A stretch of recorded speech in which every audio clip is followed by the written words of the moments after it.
Guys, ito nga yung aking coach. Kaklase ko siya. Nagpaturo ako paano gamitin to. Ayan. Kasi bago pa lang ako sa equipment na yan. Yung posture, correct posture na yan. Kaya, yun. Ganyan ba? Kasi, yun nga sinasabi natin, hindi naman kailangan na magaling ka sa umpisa.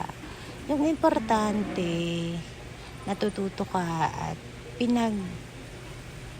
nagtatry ka na matuto at maging mahusay, alright? Tsaka, ang bait nung kaklase namin dyan, meron pang isang nagsabi na, ma'am, ganito yung posture, diba? Magaan lang yung binuhat ko dyan, guys, kasi gusto ko maging firm yung yung arm ko, yung ganyan. Kaya nakaka-addict pala talaga mag-gym. Yung purpose ko lang naman is ma-regulate yung blood sugar ko, maging maging fit lang tayo. Alright, yun. Kinarek yung posture ko dyan.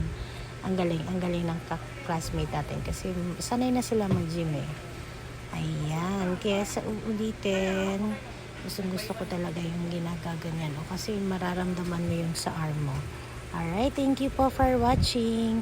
Inulit ko tong video ko kasi na-copyrighted tayo. Alright, thank you so much. Bye-bye.